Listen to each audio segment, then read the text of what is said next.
تو بھائیو، سمجھدار انسان وہ ہے جو اپنی آخرت کے لیے تیاری کرے اور اپنی موت کو، اوروں کی موت کو اپنے لیے ذریعہ عبرت بنائے۔ ایک دنیا سے اٹھ گیا، خوش قسمت ہیں وہ لوگ جن کی اولاد نیک ہو اور ان کے لیے صدقہ جاریہ بنے، اور ان کے لیے وہ ایصال ثواب کا ذریعہ بنے۔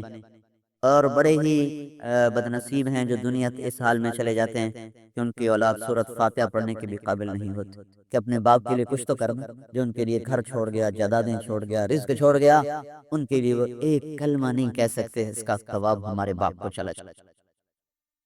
اللہ تعالیٰ نے یہ حکم دیا ہے شریعت نے کہ جنازہ بیٹا پڑھائے باپ کا، باپ مر جائے جنازہ بیٹا پڑھائے۔ ہاں، اگر بیٹا اپنی مرضی سے کسی کو کہہ دے تو وہ الگ چیز، لیکن پہلا حکم یہ کہ بیٹا پڑھا، ماں کا جنازہ بیٹا پڑھائے۔ وہ اس لیے ہے کہ دعائیں مانگنے کی ہوتی ہیں، دعائیں پڑھنے کی نہیں ہوتی۔ دعا پڑھنے کا عمل نہیں، دعا مانگنے کا عمل۔ قرآن پڑھنے کا عمل ہے، دعا مانگنے کا عمل ہے۔ اور دعا وہ قبول ہوتی ہے جو مانگی جائے، اور مانگنے اور پڑھنے میں بڑا فرق ہے۔ جب جنازہ پڑھاتا ہے تو وہ دعا پڑھتا نہیں، وہ دعا مانگتا ہے، مانگتا ہے۔ جس کا مرا ہوا نہیں وہ پڑھ کے چلا جاتا ہے، جس کا مرا ہے وہ مانگتا ہے۔ یہ فرق بہت بڑا فرق ہے، یہ میں نے کسی کتاب میں نہیں پڑھا۔ مجھے یہ عملی طور پہ اس وقت پتا چلا جب میں نے اپنے باپ کا جنازہ پڑھا ہے۔ جنازے بعد میں بھی پڑھائے، جنازے پہلے بھی پڑھائے۔ ماں کے جنازے میں شریک نہیں تھا، میں حج پہ تھا، کا پیچھے انتقال ہوا، اس کا زخم آج بھی میرے اندر تازہ ہے۔ اور باپ کی جنازہ میں نے خود پڑھایا، تو جب میں نے اللہ اکبر کہا تو مجھے پتا چلا کہ میں کسی اور کیفیت میں، اور مجھے محسوس ہوا کہ میں پڑھ نہیں رہا ہوں، میں مانگ رہا ہوں، مانگ رہا ہوں۔ اور مانگنے اور پڑھنے کا فرق مجھے اسی دن سمجھ میں آیا۔ اور مانگتا وہی ہے جسے زخم۔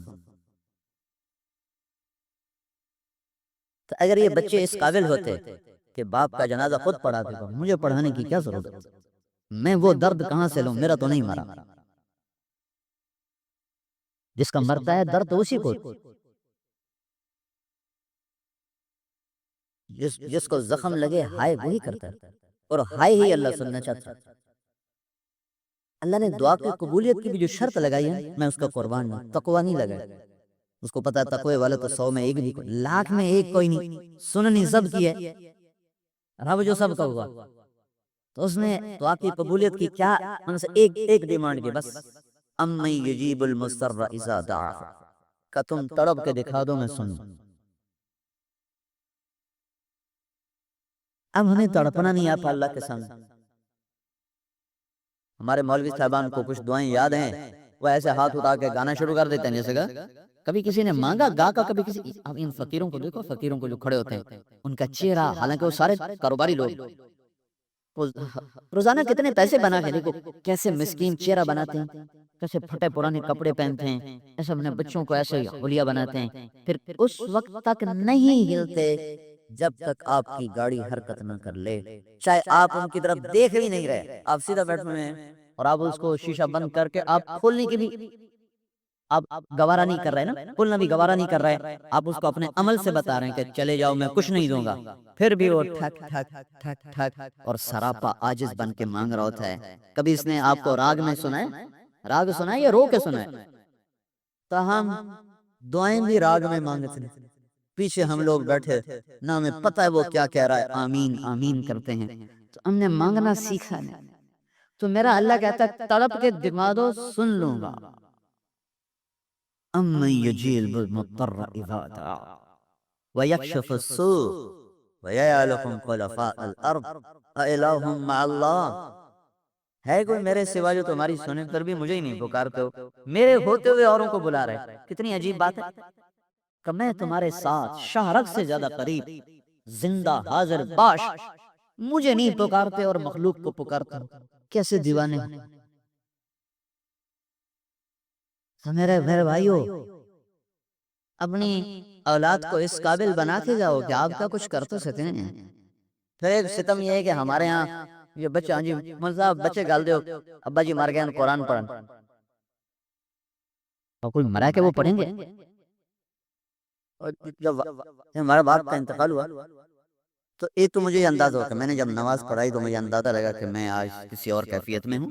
اس دن مجھے یہ سارا مضمون سمجھ میں آیا. پھر میں ہر ایسے موقع پہ اس کو بیان کرتا. پھر میں صبح خود جا کے اپنے باپ کی قبر پہ بیٹھ کے پڑھتا تھا. میرا ایک دفعہ سورہ اخلاص پڑھنا ان سینکڑوں قرآن سے افضل ہے جو ہم مدرسوں سے لے کے آتے. اب خود سوچو یہ کیسی نادانی کی بات ہے. مسجد میں مذہب ختم دے ویلے آگے وہ بھی جانتے ہیں یہ بے وقوف جانے ان کو پتہ تو کچھ ہے نہیں. لکھو جی 50 ختم. ہاں جی مولوی صاحب ابے دے 50 ختم ہو. خود نہیں پڑھنا ہے, خود نہیں پڑھنا. مدرسے سے بچے آ کے پڑھیں. کیوں پڑھیں بھائی؟ ان کا کوئی باپ مرا کہ وہ پڑھیں؟ کیا پتہ وہ آپ کے ایک سال آپ کے لیے نیت ہی نہ کرے ادھر آ کے پڑھیں اور نیت نہ کریں تو ثواب جائے گا؟ ثواب تو نیت سے جاتا ہے. انہوں نے آگے روٹی بھی کھائی, پڑھ بھی لیا اور نیت ہی کوئی نہیں کی تو کیسے ملے گا؟ تو یہ ہر والد پر فرض ہے. جیسے آج کی اولاد نافرمان ہے, آج کے ماں باپ بھی ظالم ہیں کہ اپنی اولاد کو کاروبار سکھاتے ہیں, اپنی اولاد کو دین نہیں سکھاتے. ان کو وہ طریقہ زندگی نہیں سکھاتے جس سے وہ خود جہنم سے بچیں اور ان کی دنیا سے اٹھ جانے کے بعد وہ اولاد ان کے لیے نفع بخش ثابت ہو اور ان کی بخشش کا وہ سامان بن. مطرب بن شخیر فرماتے ہیں میں نے خواب دیکھا قبرستان پھٹا, مردے نکلے اور اس سفید سفید کچھ چیز زمین پر گری اس کو اٹھا رہے. ایک شخص نکلا اور سیدھا جا کر ایک درخت کی ٹیک لگا کیسے بیٹھ گیا. یہ سارا خواب میں ہے. کہنے لگا میں اس کے پاس گیا, میں نے کہا بھئی یہ کیا ماجرا ہے؟ تو وہ کہنے لگے ہم اہل ایمان ہیں جو دنیا سے چلے گئے ہیں اور یہ جو کچھ چنتے پھر رہے ہیں یہ ایصال ثواب ہے جو رشتہ دار دوست احباب کرتے ہیں ہمیں پہنچتا ہے. تو انہوں نے کہا تو کیوں نہیں چنتا؟ وہ کہنے لگا مجھے ضرورت نہیں, میرا بیٹا حافظ قرآن ہے, روزانہ ایک ختم کر کے مجھے بھیج دیتا ہے, میرے پاس تھوک اتنا آ جاتا ہے کہ مجھے یہ چھوٹا موٹا چننے کی ضرورت نہیں ہے. کہ تیرا بیٹا کیا کرتا ہے؟ کہ میرے بیٹے کی مٹھائی کی دکان ہے فلاں بازار. کہنے کہ صبح بازار کھولا تو میں وہاں چلا گیا تو دیکھا ایک نوجوان بڑا خوبصورت اپنا کام سودا بیچ رہا ہے, ہونٹ ہل رہے. میں نے کہا بیٹا کیا کر رہے ہو؟ کہا یہ قرآن پڑھ رہا ہوں. کتنا پڑھتے ہو؟ یہ ایک ختم روز کرتے ہو. اتنا زیادہ کیوں پڑھتے ہو؟ کہ میرے باپ کا مجھ پہ احسان ہے, مجھے حافظ بنا گیا. تو باپ کا حق کون ادا کر سکتا ہے؟ یہ ہے کہ میں کوشش کرتا ہوں کہ جتنا مجھ سے ہو سکتا ہے میں کرتا ہوں. زمانہ گزر گیا, پھر خواب دیکھا, وہی قبرستان, وہی مردے, وہ آدمی بھی چنتا پھر رہا تھا. خواب میں بات نہیں ہوئی, صرف دیکھا آنکھ کھل گئی. صبح اٹھ کے بازار گئے, دکان بند. کہا بھائی یہ نوجوان کا کیا ہوا؟ کہا جس کا انتقال ہو گیا. وہ پیچھے جو جا رہا تھا سپلائی بند ہو گیا. تو بھائی اپنی اولاد کو اس طرح تیار کہ ہمارے لیے ذخیرہ آخرت بنے. باہر سے آنے والا کیا کرے گا؟ یہ سارا ہمارا ایک علاقائی رواج ہے اور رسم ہے, اس میں دین نام کی کوئی چیز. ہمارے ایک عزیز کی والدہ کا انتقال ہو گیا, میں گیا ایسے ہی قرآن خوانی, تو خود بیچارے باہر بیٹھے گپے مار رہے, سگریٹ پی رہے. ماں ان کی مری, افسوس ان کو نہ ہو تو ہمیں کہاں سے ہوگا. تو وہ مدرسے کے بچے بلائے ہوئے تو وہ قرآن پڑھ رہے تھے. میں نے کہا چلو میں بھی ان کے ساتھ بیٹھ کے قرآن پڑھ لیتا ہوں. تو میں وہاں سے اٹھا, اندر جا کے بیٹھ گیا قرآن پڑھنے. ان دنوں ہندوستان پاکستان کا کرکٹ میچ ہو رہا تھا, تو انہوں نے چھوٹا سا ریڈیو پاس رکھا ہوا تھا, سارے بیٹھے کمنٹری سن رہے تھے اور ایسے ہل رہے تھے, ایسے ہل رہے اور کہہ رہے سکور کتنا ہوا, کون آؤٹ ہوا, کون کتنے, یہ پوچھ رہے تھے. اور جب کوئی آ جاتا تو شروع ہو جاتے یا ایھا الذین آمنوا شروع ہو جاتے. ایک 1.5 گھنٹے کے بعد باہر جا کر کہنے لگے جو قرآن ختم ہو گیا. تب کمنٹری ختم ہوئی, کیوں قرآن ختم ہو. تو بھائی رسم و رواج سے اوپر دیکھنے کی کوشش کرو. دین رسم و رواج نہیں ہے. خود سیکھو, خود سیکھو, خود دین سیکھو.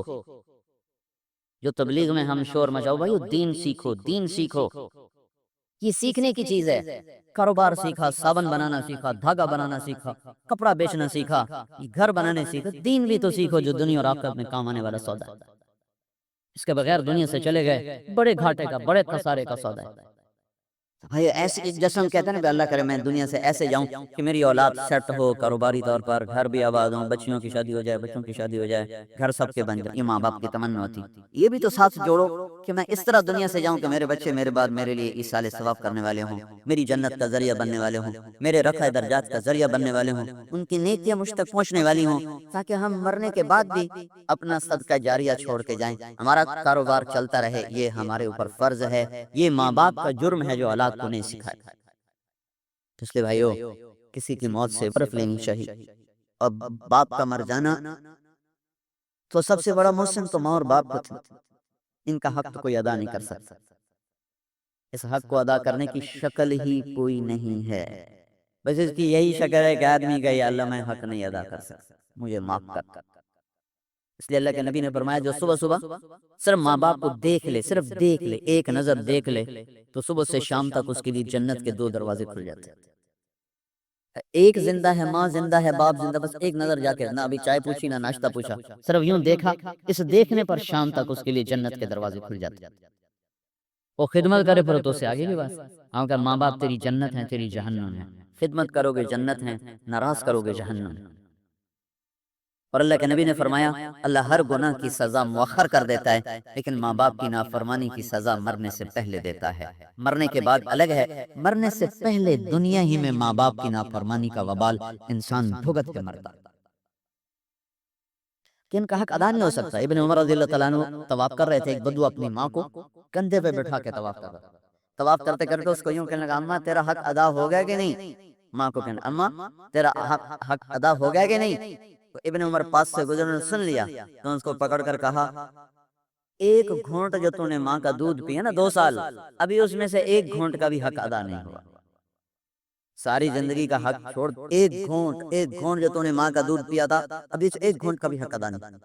اور ایک روایت میں یوں آتا ہے کہ ایک بدو نے طواف کیا، ماں کو کروایا، پھر ابن عمر کے پاس آ کر کہنے لگا کیوں جی میں نے ماں کا حق ادا کر دیا، تو ابن عمر نے فرمایا تیری ماں نے تجھے پالتے ہوئے جو تھک تھک کے کروڑوں سانس لیے، ان میں سے بھی ایک سانس کا بھی حق ادا نہیں۔ ایک شخص حضرت عمر کے پاس آیا، کہا جی میں نے اپنی ماں کی وہ خدمت کی ہے جو میری ماں نے میری کی، اس نے پیشاب دھوئے میں نے دھوئے، اس نے پکانے اٹھائے میں نے اٹھائے، اس نے کھلایا میں کھلایا، تو کیا میں نے ماں کا حق ادا کر دیا؟ تو حضرت عمر نے فرمایا نہیں۔ کیوں؟ کہ تیری ماں تجھے پالتے ہوئے ہر وقت دعائیں کرتی تھی یا اللہ اس کو زندگی دے، یا اللہ اس کو زندگی دے، تو اپنی ماں کی خدمت کرتے ہوئے روز دعا کرتا ہے یا اللہ اس کو اٹھا لے تھک جاؤں، اٹھا لے تھک جاؤں۔ کہنے لگا صدقت یا امیر، سچ کہا آپ۔ تو بھائی اپنی زندگی کے لیے زیادہ راہ اکٹھا کرو جس میں صدق و امانت، عبادات، ماں باپ کی خدمت، میاں بیوی کا حسن سلوک، یہ بہت بڑا سرمایہ ہے جو ساتھ جانے والا ہے۔